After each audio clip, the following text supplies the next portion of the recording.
Okay, good afternoon, everyone. I wish I could see you all. I really wish we were all in the same room for this important event, but nevertheless, I'd like to thank everyone for being here today and attending our webinar on DOT's Design Build program. We look forward to partnering with the industry for a successful program going forward. So DOT plans to make Design Build a permanent tool in our kit. And we're intent on using best practices and training in conjunction with adopting changes at every level and coordinating with city oversights. The agency recognizes that mindset change and streamlined decisions are necessary to make Design Build a success. And we anticipate that the Design Build program will grow well beyond our bridges division, but today we'll just be focusing on DOT bridges. This is the first of many engagement opportunities, and we hope to have more discussion at future industry days and at some targeted events with MWBEs. So today's webinar is a soft launch to provide a window into our program and to convey the approach of DOT bridges with Design Build program planning. So at this point, I'd like to turn it over to Nancy Carolyn, our Agency Chief Contracting Officer, and just like to thank everybody again for attending. And we really look forward to collaborating with you as we go forward on this initiative. Thank you, Margaret, and welcome everyone. I was really heartened to see the number of attendees we have today. I think it's wonderful that we can partner together and we can provide this soft launch, answer some questions later on in the program, tell you where we are, what there is to look forward to, and how we intend as an agency to move forward with this valuable new tool that we do have in our toolbox. So welcome everyone. I would like to make some initial introductions before we start. As you know, we have a brand new commissioner, Hank Gutman, who we're very excited to work with. He has some very wonderful and creative ideas to move our agency forward. And with the assistance of our first Deputy Commissioner, Margaret Forgione, I know we will have a very successful year and beyond. So Margaret has already spoken to us. Joe Jaron, most of you know, he's our Executive Deputy Commissioner. You know me, Nancy Carolyn, the ACO. We have with us today Bob Collier, our Chief Engineer, Deputy Commissioner of Bridges. We have Tanvi Pandya, who is our Executive Director in charge of our Design Build program for the Bridges Division. I'd also like to introduce Dawn Harrison. She is the Director of Program Planning and Procurement. Dawn, would you like to say hi? Show the audience. Are you on screen? Okay. And I'd like to introduce Gail Hatchett, who is the Director of Consultant Programs. Gail? Hello, good afternoon. Welcome everyone. I'm the Director of Consultant Programs in the ACO's office. Many of you know me, and welcome today. Thank you, Gail. So with that, I'd like to tell you what we intend to talk about today. We've done our introductions. We're going to talk a little bit about the design build planning, best practices, our design build projects, and then a general timeline for you on what's next. And then of course, we are open to questions and answers for anything and any additional information we can provide to you. So as we get to our design build planning, you know, there was a lot that went into this. As you know, we have design build legislation that was passed in May of 2019, signed in December, and it gives us a 3-year time horizon, really, to move forward. So the Act specifically authorizes us to do design build as a project delivery method with the following stipulations, one of which is the use of a project labor agreement. And the other is that our projects must be over 10 million. That relates here for us. For the 2-step procurement that's in the legislation, we are going to be doing an RFQ, which is a request for qualifications first. Through that, we will develop a short list of firms that are qualified to go to the next step, which will be the RFP. Now, the RFP, we will select our design builder using best value selection, meaning price is not, low bid is not the determining factor. We will have other factors that we will discuss with you in a little while. Now, as far as design build goes, DOT is not really that much of a novice. We have had a history with design build projects that does go back about 25 years or so. I think one of our latest ones was the Conti project down at the ferry terminal. But however, we have learned lessons from those design build projects, and we have incorporated what we've learned along with industry input to develop now a better practice for us as we move forward. We have taken a lot of what we learned during the initial design build BQE process and incorporated that into the Bridges Design Build program. So within our department now, we have a dedicated design build unit, and that is headed with Tanvi, operating in collaboration with a design build task force, which is made up of ACO's office, Engineering Audit Bureau, oversights, and others, in order to make sure we have the right team at the field level who can move forward and get our programs off the ground in an efficient manner. So what was important to us was to really learn. And those of you on the call, we have picked your brain quite a bit. You have given us invaluable information. You have told us what is successful, what was not successful, what to do, what not to do, and you've offered us invaluable advice. You all may recall back in 2018, we had a very informative request for information process when we were doing the BQE design build project, and we had one-on-one meetings with various engineering and construction firms to talk about their experience with design build and to give us some advice on some of the nuances that are very different from design bid build, which is the traditional way that agencies and all governments have typically done their procurements and construction projects. We do want you to also know, all of us on this call from DOT have gone through the DBI training. Most of us are certified, and we feel that this is a very, very important first step in order to proceed successfully with a design build program. So one of the first things that we're going to do is we're going to do a procurement for owners' representative services for our design build. And this is going to support the department from procurement on through to project execution. So the general scope of this owner's representation will be design build procurement, then the design quality assurance oversight, construction assurance oversight as well. Under the contract arrangement, we think this is a very effective and efficient way to do it. We're going to do one procurement and we're going to make 2 awards. And from those 2 awards, we will issue alternating task orders to each of the consultants based on the project. So this allows us to move forward quickly, and we won't have to do a separate procurement each time we're going to initiate another design build project. Now, the firm not doing the specific design build project is not precluded from bidding on the design build jobs for which they were not assigned. So we do feel that it's a win-win also for the firms that we select to be our owner's representative. So best practices is something that's very important to us and something that the group here from DOT has spent a lot of time looking at, discussing, reviewing, talking to the state, and trying to understand what is the best way of going about design build to make sure that our projects are successful. So one of the most important lessons we've learned, and there were many, was industry engagement. And that's not just once. And I think most of you on the call know that we have met with you and your associations numerous times over the last several years in order to build a continuous relationship with the industry and with us as the owner. I think a partnership and an active partnership in a real sense is the only way that we can proceed, move forward, and make this a successful program for the agency. So there are many ways that we do intend to engage. We will be having pre-procurement meetings. We are going to send out letters of interest so we can gauge the industry interest in our programs. We're going to have at a future time an industry day, one for bridges, one for ferries. What's very important to us is to do the MWBE outreach. That is part of the legislation, and there will be goals set on the project. And we want those goals to not only be realistic, but attainable, because we want the success of the MWBEs to be realized as well as part of this design build process. Stipends, we have heard loud and clear that stipends are very important. We understand that, and we're moving forward with them. We know that we need the industry to take a look at our RFQ and our RFP and to review it and to offer one-on-one suggestions and meetings with us so we can improve the final document that we send out that we will ultimately award a contract with. And also something that's very important that Tanvi will talk about in more detail is risk allocation workshops. We understand that we cannot throw the risk on the contractor and walk away.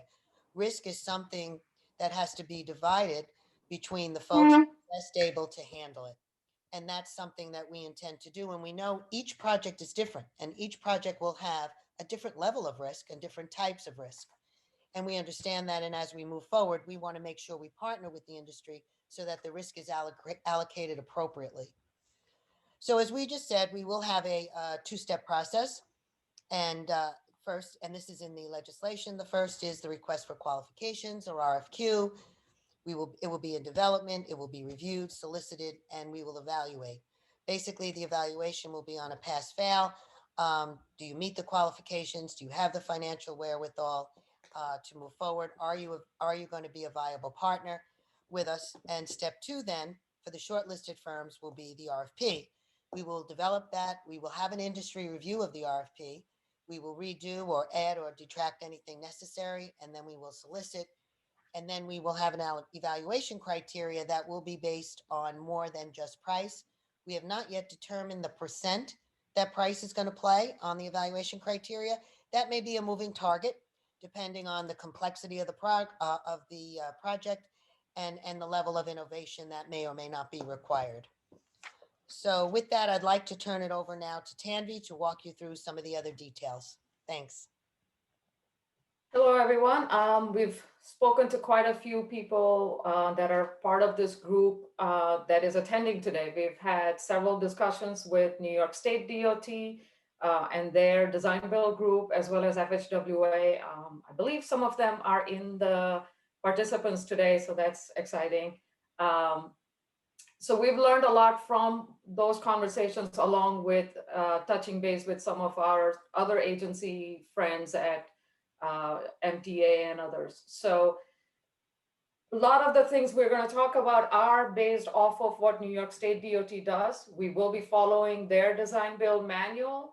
Of course, because we're in the city, we do have to take into account certain specifics of the city, and we'll have to address those into our documents. But the general lay of the land is basically what the state has been doing. So that should be pretty familiar to everyone. And the way we would be going about is very similar. The RFQ will identify the scope, the qualifications, the key personnel, and key personnel and the qualifications is very important to us. We certainly intend to reach out to the people that you provide as references and find out how you performed on those projects. We want to be sure that we are partnering with someone who comes with a partnering attitude, right? It's not something that suddenly you're in design build and now you're partnering. There are people who do that all the time, regardless of the kind of project, and that's the kind of people we want to work with. We certainly will be looking at the MWDBE requirements, making sure that the projects are in line with what we're expecting as far as participation, and taking some time to think that through. We understand that's a different way of doing things in design build versus our typical projects. And we do hear the short list needs to be short. We understand that. And we're saying 3 to 5 because we cannot at this point, just pick a number and say we're going to do that every single time. That wouldn't be honest or sensible at this point. But we understand we need to keep it short. Stipends are also going to be part of our package. We certainly are looking to provide stipends. The amount of stipend will be in line with what we are asking for in the proposals. So obviously, if it's a straightforward project with simple requirements, the stipends will match. On more complex bridges, we will look into higher values. So that's to be determined on a project by project basis. Pretty standard RFQ contents. I'm sure you've seen this if you've done any design build, so nothing big here. I'll talk about the PLA in a moment. Again, 2-step pass fail. There needs to be some basic checks done, and once that is done is when we will review the quality of what has been submitted, look into the experience and the project understanding and the personnel that are being presented. The RFP, of course, is going to be the bigger lift. Once we have the shortlist team, we understand that to the extent possible, we should stay performance-based and not have too many directive plans and not basically tell you how to solve the problem, but just tell you what the result needs to be. understanding that where we are in New York City, certain things are very much driven by what else is around, and that requires to be identified in the RFP, and we cannot act as if everything is available as options. So we have to find that balance, and we will be doing that as we develop the RFP. Although the base of it is going to be very similar to what New York State DOT has in their boilerplate language. We certainly are looking forward to getting ATCs presented to us, one-on-one meetings, and maintaining the confidentiality, but at the same time, having a transparent and honest process where we all get to have real input in how things shape up. Best value selection, as Nancy mentioned, is really what we're looking for. Exactly how that comes out is to be determined. Pretty standard content as far as RFP goes. Again, as I mentioned, the section 100 is going to be very similar to what state is using. If we have to make some modifications, we'll look into that. That's something that we're starting to work in now. And hopefully at the industry day, we'll be looking to present some of this material in a little more clearer way so that you have some understanding of where we're headed. Certainly all of the previous reference documents related to the project, all the survey and studies and so on would be available to the teams. Again, starting with the pass-fail when it comes to evaluation, and then moving into the actual quality of the submission with the technical solutions. And then when it comes to price, it's not just the actual dollar value. We have to make sure that it's reasonable and achievable. So there's a level of analysis we will need to do there. And schedule, as always, anything we're doing in the city has a schedule implication. So we will be looking at that as well. As Nancy was saying before, and from what we've heard from every conversation we've had with anybody related to design build, risk management, risk allocation is not something to be taken lightly. And it's certainly not something that we're looking to dump on anybody. But we also realize that there are certain risk factors that design build teams are better suited to handle. Simple things like the staging options and the other equipment things that we normally have to worry about to try to figure out. I'm happy to offload that stuff. But there are other things that we need to deal with, like dealing with the other city agencies that are involved. If we have a partner rail transit, we need to work with them, and we need to be in control of that conversation and try to be part of that discussion to the degree possible. So there are things that we understand we need to hang on to, and then there are things that we will be looking for the design builders to take on. And again, this is an ongoing thing throughout the length of the project. It's not a one-time decision. So starting at preliminary design, as we're thinking through these projects, we have developed risk registers. We're looking at what could be the issues that could come up, and then either try to address them through the process as we're designing, or figure out mitigation strategies, and then continue that engagement and thought process through the procurement timeframe. Having that conversation and the little things that have been brought to us about having a big gap between the shortlisting and the RFP coming out is a risk to the design build teams, and we understand that, and we're going to work with that in mind. The known unknowns sometimes drive price discussions unnecessarily, and we think the way to mitigate that is to use some allowances. So when we know there are some known unknowns, we can set aside allowances. We could also consider things like I think Port Authority did, which is allow a window where you get to make sure that you've verified the conditions and then look into it that way.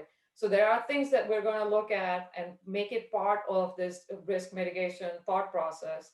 And then, of course, carry that through in the actual final project going forward.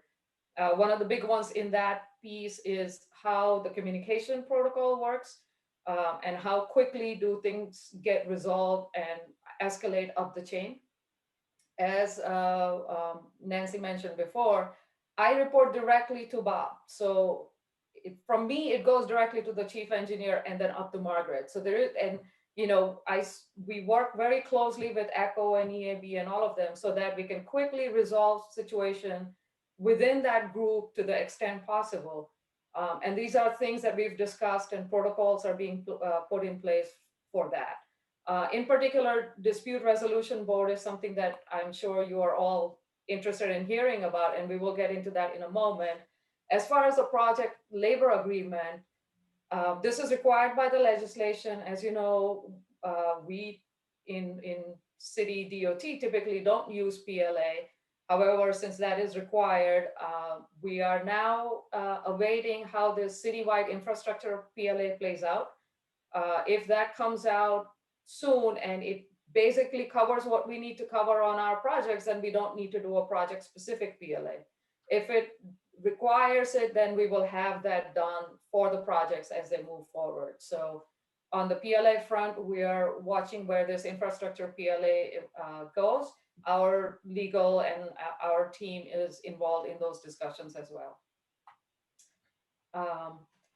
So going into this, once we get into the contract administration, one of the tricks is to make sure that the roles are properly defined. When there's confusion on who is in charge of what, is a lot of the controls get messed up. So we want to be very clear on how that works. Certainly, we will have an owner's rep, and then there will be the design team, but we are part of that team. We're not looking to hand project off to an owner's rep and let them run with it. We certainly want to be at the table and make sure that we are involved in all of the major discussions. The owner's rep is essentially an extension of our staff, is how we see them. They will be involved in the quality assurance for both design and construction, and they're doing the oversight. So the primary responsibility for quality control and quality assurance is on the design build team. And we expect to see an inspection team reflected in the design build org charts, reporting as high as possible to the management so that we know that quality control, quality assurance is being taken seriously in these teams. But at the same time, as the owners and eventual maintenance keepers of these structures, we need to do a good level of oversight. And so on a project by project basis, we will determine if we need to do some independent testing, independent verification, in addition to what design build teams are doing, or if you need to have hold points for certain things. So in terms of who's running the job, who's in control of the QA QC, it is the design build team, but the owner's rep as an extension of our staff will be doing the oversight. So I'll turn it over to Nancy for the dispute resolution discussion. So change orders and dispute resolution, two of our least favorite subjects. No. So, but we do know sometimes these things happen and they do come up, and it's very important that we define how we're going to handle them, as a team so that they don't impact the program.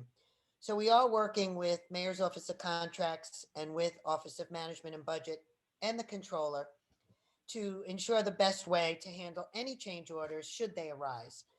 We hope that they don't, but if they do, we intend to have a team at the field level that will be able to understand the changes that we're talking about, why they may be necessary. And I think that will definitely streamline the change order process. Now, for the dispute resolution board, a lot of you do know our ADR process. It's in all of our contracts. And then you all do know that it comes to me for determination after a review with our agency. So what we'd like to do is have one representative from the agency, one representative from the design build team, and then together those two pick a third representative and have a dispute resolution board. And this board would be at the field level, and they would be involved in the project with the thinking that if any problems or issues or disagreements arise or interpretation of contract clauses or language, that team will be able to review it and settle it right there at that level with Tanvi and her team. And then it's settled. And if it has to rise up, which we hope it doesn't, the controller has not relinquished their role as the adjudicator of claims. So there would still be that part of the process if in fact there is any dispute that cannot be resolved, or it's resolved in a way that the design build team is not pleased with. We don't really see this as becoming an issue if we have the dispute resolution board picked and operating from day one and part of the project. So I think that will work best. That seemed to be one of the better ideas we came up with there. I'll turn it back over to Tanvi. Okay, so in terms of the payments, we're looking at, or setting up of the contract, we're looking at lump sum contracts. The insurance and bonding would be pretty typical to what we normally have on our projects. At one point, there was conversations related to BQE, in particular, since it was such a big project, about having some changes to the bonding and some changes to the insurance program. At the moment, most of the projects that we have in mind are relatively small in nature, so we don't think that's warranted. I think our standard insurance and bonding is most likely going to be fine, but we'll be providing more details in the coming months. As a one step back, normally when we are doing the project selections for design build, certainly we have criteria that we would want to follow and be very particular about. In this case right now, because the legislation has an expiration date, we had to pick projects that could meet that deadline. And so it is a little bit, let's get some projects going. But going forward, we certainly want to have a more defined process for selection of design build projects and check on it multiple times. So we would start in preliminary design or even before during scoping to see if it has a good shot as a design build, and then keep going back to check on it to see if it makes sense until we're certain that design build is the best delivery method. So a lot of things will go into that thought process. Certainly the schedule and clarity of scope is going to be a big one in that. But we also want to see how much flexibility and complexity and innovation is involved. If there's too many constraints, then that's not the best project to look at for design build. And then being in the city, we have these other issues that we have to keep in mind. Sometimes access is very difficult. Sometimes the other partners that we may have, certain railroads, are very difficult to work with as a design build. So in those kinds of scenarios, we would have to reconsider going forward with design build. There was actually one project we had on the list, and we decided against moving forward with design build for that reason. We just didn't think we would be able to work with the stakeholders involved to make a successful design build happen. So that is something we're taking very seriously into account. And so what we whittled down to is a couple of projects that we can talk about today. There are single span bridges up in Bronx over the Metro North, complete superstructure replacement and most likely complete abutment replacement as well. Anticipated cost about 40 million. Currently the project is going through design approval process. So that's one of the first projects that we expect to get out into the world. The second one that we expect to put out is the Bell Parkway bridges. We anticipate starting the design in the very near future. So we don't have specifics of the scope on this one, but it's 4 bridges on our Bell Parkway system. So, you can kind of imagine what those projects would be. And the last one we can talk about today is this 191st Street pedestrian tunnel. We don't have the scope defined for this yet, but it's something that's in the works, and we anticipate putting that out next year as well. So with that. Okay, what's next? As we told you a little earlier, we're doing an owner's representative service agreement, and we are going to procure that this fall. And then for the East 183rd, 188th Street Bridges project, we anticipate having the owner's rep winter of 2022, Industry Day, spring 2022, and the RFQ issued in the spring of 2022, and then the RFP following thereafter in the fall. That's our tentative schedule. I know it's ambitious, but I believe we will definitely meet it. So next things we're going to do, we're going to be setting up a procurement website, which will be everything you ever wanted to know about our design build program. And we will certainly publicize that when it's up and running and ready. And it will be a wonderful source of information. As Tanvi said earlier, we're going to have 2 industry days, one for bridges and then a separate one for ferries, because we recognize those types of projects are very different. And we'll typically call for different types of contractors coming in. So those are to follow. We don't have the date yet, but we will keep you posted when we have it. And with that, that's the end of our presentation. So I'd like to open it up to all of you who have been patient and listening to us for a while. Please ask us any questions you'd like. So we there's have a a bunch few that have already- questions in the Q&A, and that's how we're gonna go through the questions. Yeah. Yeah, so I'm just going to remind you all again, I'm going to put the Google form into the chat for those of you who haven't filled it out yet. Please do that so we can keep track of who attended this presentation. So we've got a lot of questions asking if we can share the PDF of the presentation after, and if we can share the attendees list after. Okay, the answer to both of those is yes. Okay. Well, That is actually the majority of the questions are about that. Oh, Hold on, let me get to another one. Yeah, what are the projects, approximate value, and timelines of projects you will be putting to market this year? Do you have a list? So we're not looking to put a project this year. It's most likely going to be in 2022, and that was on our slide just before, 183rd, 188, Bell Parkway, 191st Street, Ped Tunnel. So those are the 3 that are in the mix.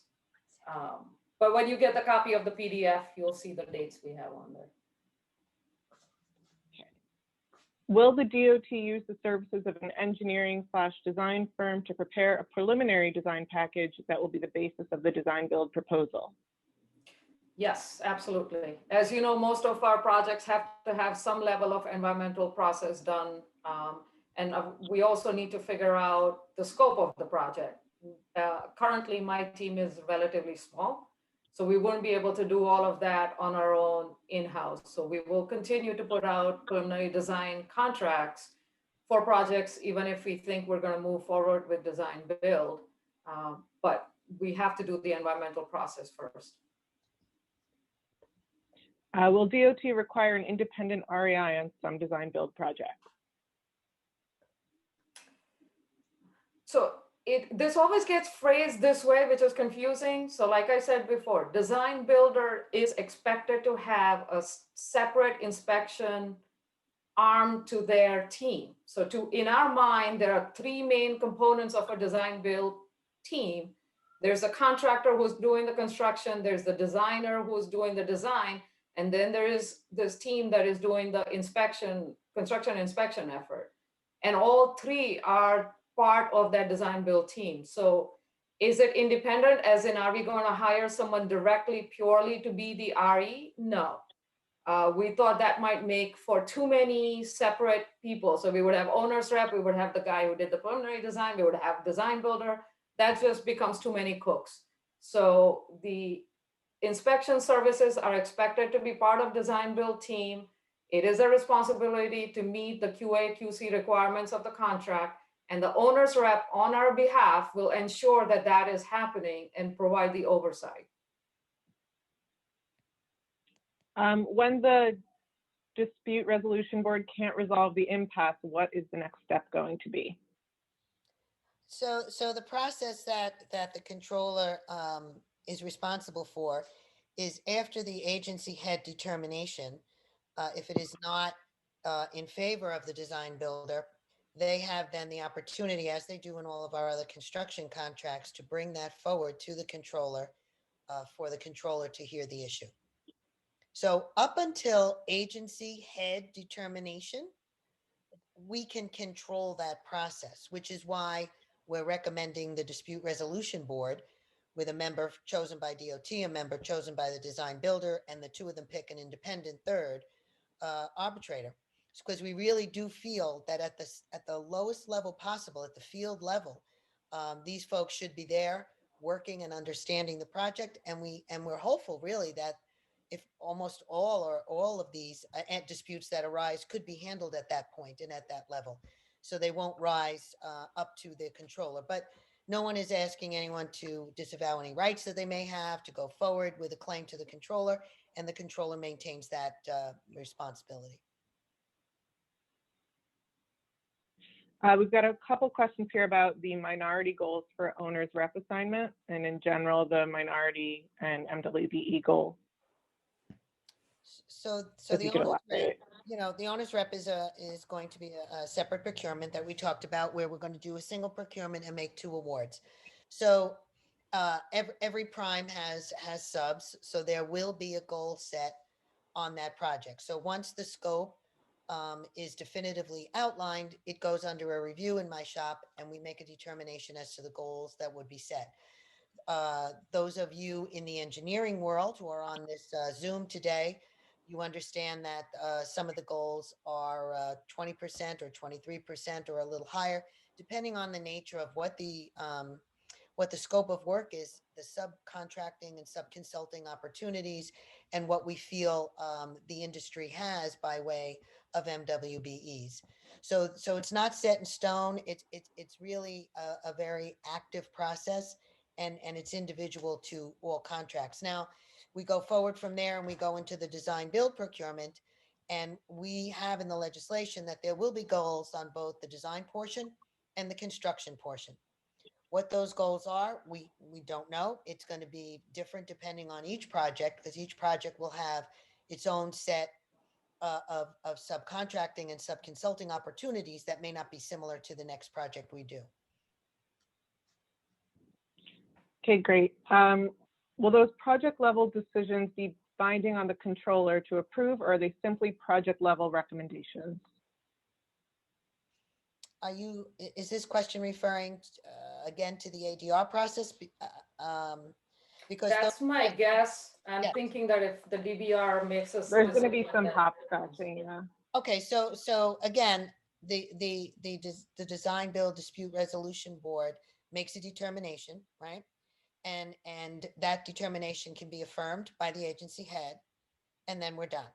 So if everybody's happy and we reached whatever settlement, compromise, decision we need to make, then that's the end of it there, because the agency has its own jurisdiction up to that point. Once the agency head makes the determination, that's final for the agency. And then if the contractor typically does not agree with that, they have the opportunity, if they wish, to have it heard by the controller. Does the design engineer contract with the design builder contractor, and does the passport system document anything with the design engineer's contractor work? Specifically about the passport system, I guess. Well, Passport is our new system. So the procurements will be issued through the Passport system. All of you who do business with the city know that you go through Passport to do responsibility issues, Vendex, the old Vendex issues. Awards will come out of there. The procurements will be reviewed through Passport. So I think the answer is yes, that Passport is going to be the vehicle that will be used as we move forward for the whole city. That's the new system. Due to the COVID-19 situation, what does New York City DOT envision for the RFP submittal format for it to look like? It can be hard copy, electronic, etc. Electronic through Passport. Are you planning to use design build for repair projects or just replacement projects? We're planning to use design build for projects that make sense. It would not make sense to make rules based on arbitrary lines about whether it's repair or replacement. In general, where we can define the scope cleanly, where we can figure out how long something's going to take and what it's going to look like, those lend themselves to design build. Generally, those tend not to be repairs, but we're not going to put something as, definitely no or yes. We're going to decide on a project by project basis. What certification requirements will the owner's rep have, and will DBIA be required or preferred? Well, DBIA is not a required certification. It's certainly good to have. It sort of gives us an idea of what is the person's background. We love DBIA. We've learned a lot from them, but they are not any kind of official agency, right? So that's not a required certification. We want to see all of the normal stuff that we ask for, right? If there's going to be inspection, you need to have NYC requirements. If you are engineers, you need to have PEs and so on. All of those are normal expectations. It's just packaged a little different, but certifications are what we normally require for the role. We've got a couple questions here about the RFP, RFQ dates and the date for the owner's engineer, I guess, owner's rep RFP. When we'll know those things? Well, I think we gave the schedule, broadly right now because we're still working through the process. So I don't really want to pin us down to an exact time and day at this point, but overall, that's the schedule that we have. As soon as we have something more definitive, it'll be up on the procurement website. I think there were a couple of questions around how will we know when these things come out? How will you know when we put out any contract? All our usual channels.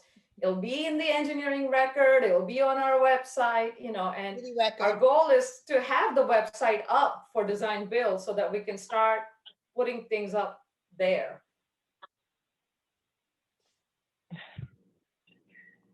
All right. What will EAB's role be in the cost analysis, invoice approval, and or change order process for the design build project? Go ahead, You want to start? Yeah, go ahead, you start. Okay. So we work very closely with EAB, and we've discussed how they would participate. And the idea would be similar to the dispute resolution board. They're at the start of the conversations. They stay involved throughout the project as it moves forward, so that they're not just getting something that's a change or additional funds or whatever. They're part of the project team in some form so that they stay involved. Yep. That's right. All right. Do you anticipate quality control services as part of the design build team's scope? I think we hit that one already. Did we hit that one? Sorry, maybe I didn't delete it. Okay, after the first step, if there are more than 5 firms, will they all get the RFP? No, like we said, we're looking to have a short list of RFP firms that move forward into the RFP phase. So if the short list would be 3 to 5. I don't know what kind of extenuating circumstances. I can never say never, but we're looking to keep a short list. Eventually, similar to what state DOT does, we want to have a transparent process where the contracts and the RFP documents are available on their website after they've moved to a certain point in the process. So we will look to do something similar so you could see what the RFP looked like. It's not going to be any kind of secret, but not in the midst of the procurement. All right, will the New York City DOT have their own QA/QC, or will the contractor require their own staff for that? I think we hit that one too. Yeah. There's a lot of QA/QC questions in here. I know, I hate that. Everybody's so afraid of QA/QC. It's okay. I met Tom too. He's fine. He'll work with us. Well, I'll just be comfortable with the QA/QC process that we discussed, and I'll batch all those questions into already. Do we know which of the projects will use federal funding? So 183rd, 188 are both using federal funds, and so is Belt Parkway. The 191st Street Tunnel is a city-funded project. So the thing to remember there is you have a DBE program for federal funds and an MWBE program for city funded. And you're all familiar with that, and it's nothing new. Please elaborate regarding the conflict of interest. There's more to say on that.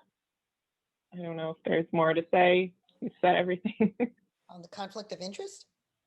Hmm. I don't I think. guess who would be able to participate in which contract? In the owner's representative contract?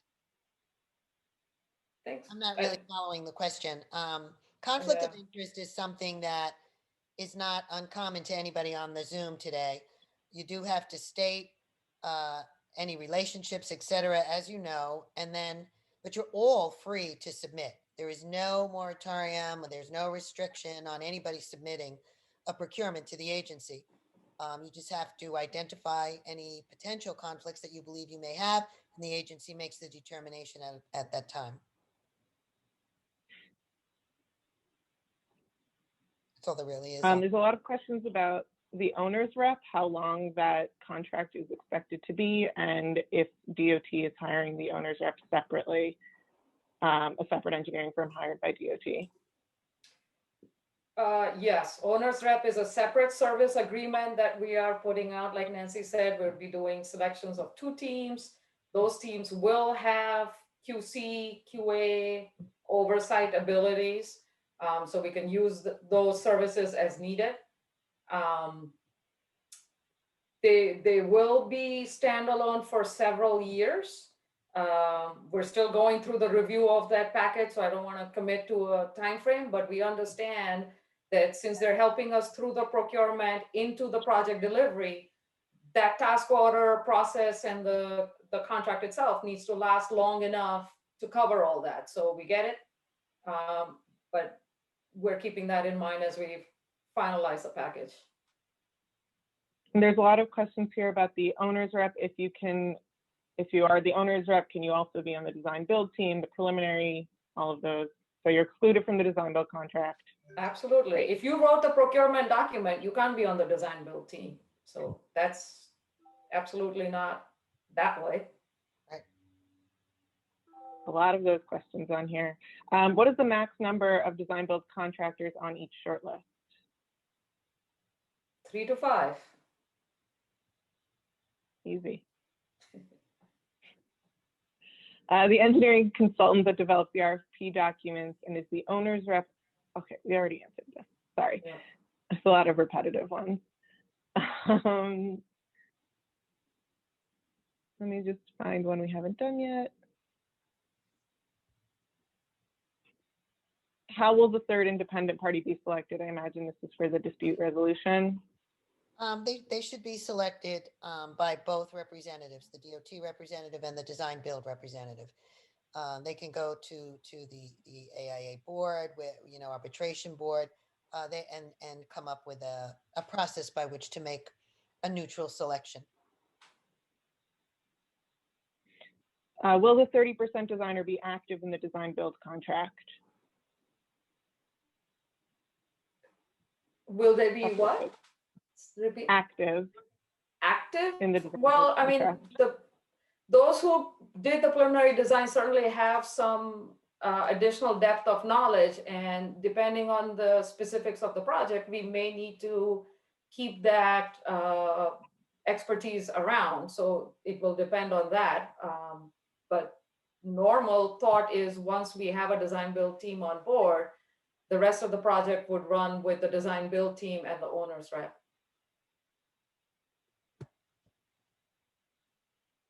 Okay. Sorry, there's a couple that are all repetitive. I'm trying to find you a new one. Does legislation allow city DOT to examine progressive design build? No. Okay.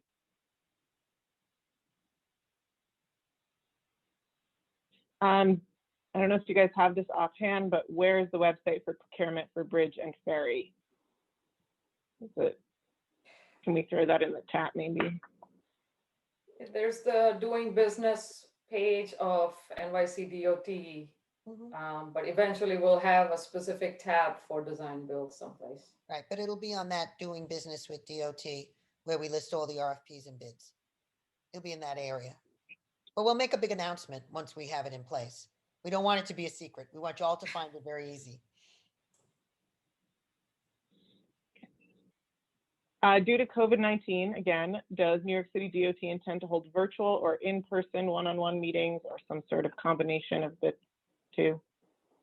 Well, I mean, we'll follow the CDC guidelines. We'll see where we are when we're ready to do that. See where we are. We'll do it the best way and the safest way possible. Can you elaborate more on the incentive and disincentive for the contractor/team? They'll be determined project by project. Certainly something that's more high profile or is in a more congested area where schedule is more critical, there will be incentive for that. But it doesn't have to be limited to schedule. It could be how you handle other impacts to the neighborhood, how you handle closures to the tracks or whatever. So we will look into those things, and each project will have the appropriate incentive, disincentive assigned to it. What is your expectation on legislative extension for design build authority after spring 2022? I think it's pretty good, actually. We want to meet the deadline. We want to have some projects in the hopper working for us so that the state can see we're serious about this. And I mean, I don't think it's a tool that will be taken away. I think it'll continue to be enhanced. Okay, can a WBE or DBE firm provide multiple services such as material testing, construction inspection, and/or design services on the same design build project, or are they limited to one service? Well, I think we'd have to look at that really on a case by case basis and see what the procurement is asking for and what services a firm can provide. All right. I feel like we covered most of these. Are there any East River Bridge rehabilitations likely slated for design build?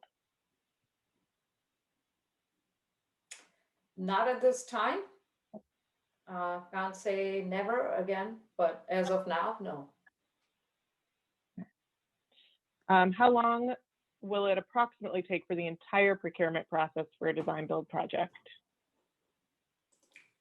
We are aware that there is concern that our normal procurement steps take a while, and certainly we have heard loud and clear that the gap between shortlisting and RFP cannot be too long, that you're setting aside some of your top team players, I think, for us, and we don't want to mess you up with that. So we certainly are aware of that and looking through our processes to expedite it as much as possible and keep it tight. Obviously, there are certain requirements that we have to go through, and they take the time that they take. So one thing that came up in our conversations with ACEC, I believe, was be honest. Tell us what's your real timeline so that we can plan. We get that you have to do what you have to do, but just tell us when we can see the next step. And so that's what we will try to do. We'll try and be as open as we can be about the timelines. New York City DOT has a pre-qualified list of consultants. Will that pre-qualified list have any impact on being part of a design build team? No. I love the short answers. Gives me no time to find another question. Oh, sorry. Do you care to elaborate? No. No, this is an open procurement. This is not a pre-qual. Will a formal DOT design build program rules manual be issued, at least a document outlining the differences from the state program, and then also some questions regarding if we're going to publish rules about MWBE or DBE? Basically, will all just be written up and put somewhere officially? So for the design build manual, what we were thinking of doing was something similar to back in the day. I think we used to have blue pages that we used to insert to reflect the state changes to the ASTRO manual. We will take it one step lower at our low grade of city people. We'll take the state manual and whatever changes we have, we will insert in it and turn it into a city manual. And that's what we're working towards. Part of the reason why we didn't come right out of the gate and start issuing RFQs is we wanted to take the time to make this process clear, lay out all of the processes and protocols, make it familiar to the industry, and then start doing the RFQ. So if compared to a few other agencies, it might have seemed like we were sitting back. It's just that we were getting all these things lined up. Right, and I think the second part was DBE, MWBE. You know, the MWBE program is guided by local law 1. So there's no need to restate that. And the DBE program is what all of you follow on any federally funded procurement that we do. So all that will be different is we'll be stating what those goals are, so they'll be clear and upfront. Will the preliminary designer be added to the owner's rep team to review design build packages? That is not the plan right now, since we are getting a service agreement that has, that should have that capacity. If there is a project where there is some very specific services from the preliminary engineer that we need to keep, we just keep that contract going. There's no reason to end that contract. We may have to do a scope modification, but we would keep that team on board if that is seen as very critical to the success of the project. Is New York City DOT including bid build best value in this rollout? Yes. Well, we're doing the best value is going to be how we evaluate. Yes. Okay. Again, another short answer. Sorry. I'll find you a A little complicated. after 4:30 though, so I just, Yeah, so we're at 4:31. We've got a couple extra questions. I don't know if you guys Okay. are able to stick around or. We can, yeah, if, Nancy, do you have to? I have till 4:45 and then a hard stop. Perfect. Okay. I'm going to point out we have a couple on here that are saying great job to the presenters. So great job, presenters. Thought you should hear that. Is the BQE triple cantilever project still anticipated to be a design build project? That is a multi-billion-dollar question that I'm not prepared to answer right this minute.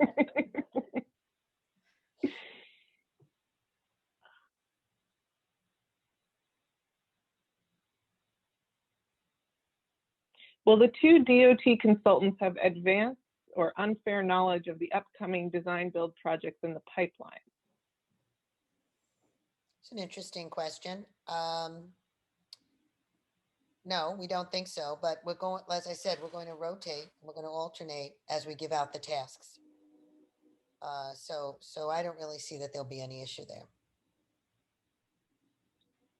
What are your thoughts on the recent procurements of other New York City agencies like MTA and Port Authority that have used design build? Any particular items you liked or didn't like?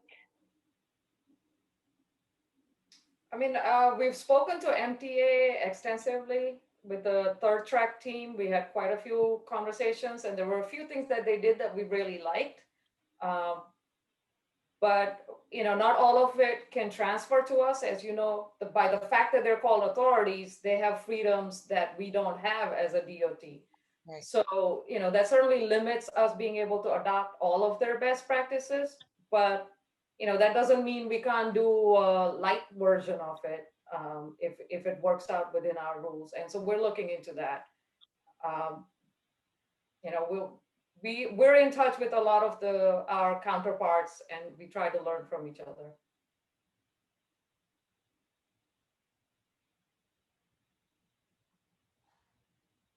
Can we send more questions later after reviewing the presentation PDF? That's a good question. You can send. And where would those questions go? Yeah, they should be submitted in writing Part. because the answers will be public so that all the attendees have an opportunity to see the question and the answer. So they can Where send would it they to that send it? same echo email. Yeah. Mm-hmm. Right. Yeah.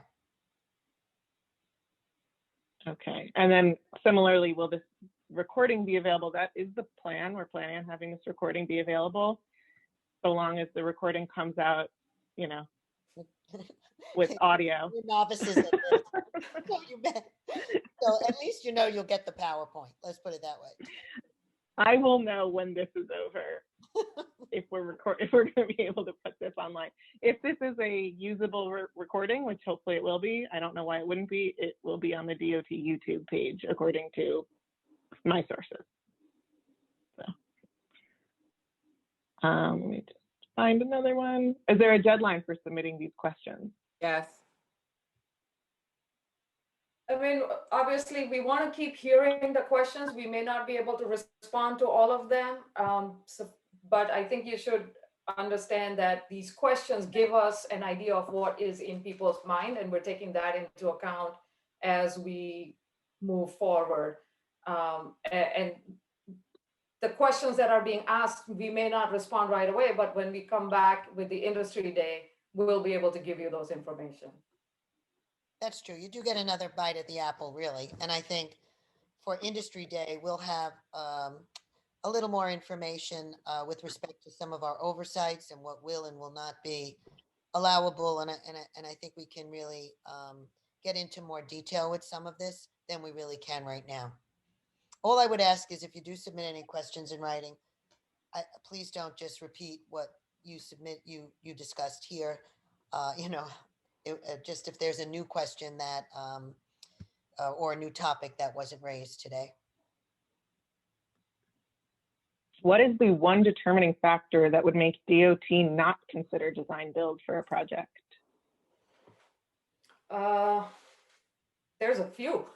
There's not one, but one that jumped out at us recently why we dropped a project from design build list is it was over a railroad that even under best of circumstances, it's very tricky to work with. And so right off the bat, that was crossed off our list.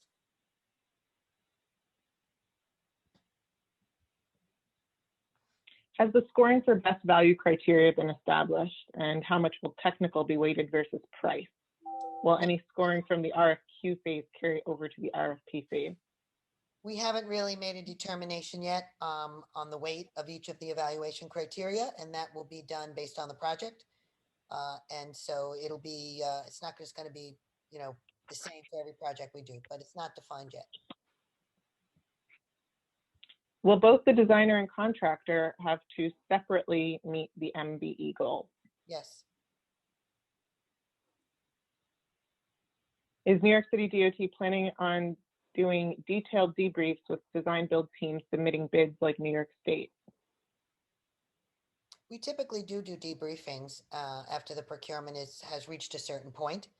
It takes a while because especially when you do RFP selections, when you negotiate with the first ranked team, the procurement is still alive. So we do wait until, we have an award, and then we normally do debriefings. So yes. Since there are two owner's rep contracts, can we assume the firm that did not get assigned a task to support a particular project could then still participate on a design build team? Yes, we said that. Yes, we said that in the presentation. Will design build contracts be lump sum? Will the charges be subject to average rates on SI 2000s? Would that be different for contractor versus designer versus inspector? It will be lump sum. We are, for the design fee, I've been a designer on a design build team, and so that's also a lump sum fee. So SI 2000s don't come into the mix there. And I imagine it will be similar for the inspection portion of it. One thing that we have considered and we will work through is that we want to see a certain level of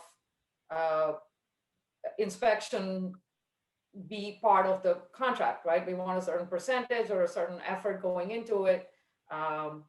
Trust but verify. We're not looking for design builders to decide how much QC is needed and how much staff to assign. So we will look to dictate that to some degree on projects where it makes sense for at least very important aspects of the project. But we're not looking to get into the weeds with the invoices and do the SI 2000s and all that madness. We want to focus on moving the projects forward.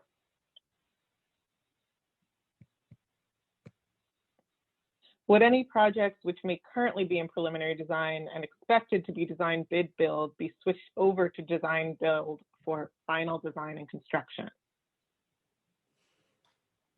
No, it has to be a new procurement. The old procurement had no provision for that, right? The original contract was for a design team, so it's not an automatic transfer. We would need to do a new procurement.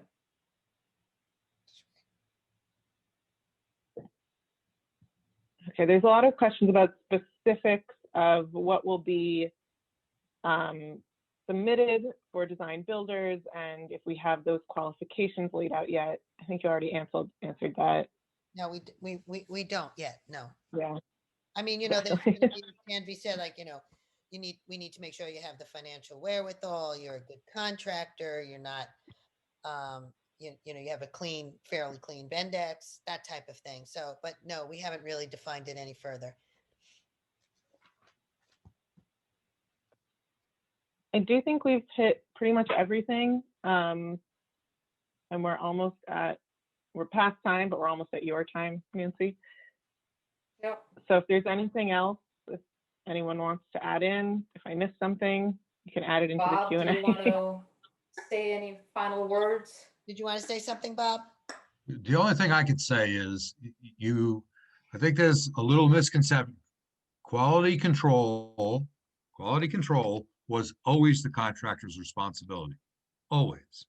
Quality assurance, we handled. Now it's going to be the design builder that's going to handle that piece, which means both in the field and in the shops for fabrication, but all the paperwork's got to be there. And we will do oversight on that. That's kind of the difference. So I just want to make that clear. And other than that, I think we have a good program coming up and we're hoping to add to it. Okay, so I think with that, we're going to end today's Zoom. Thank you so much, Sally, putting everything together, having all the questions and doing our technical support.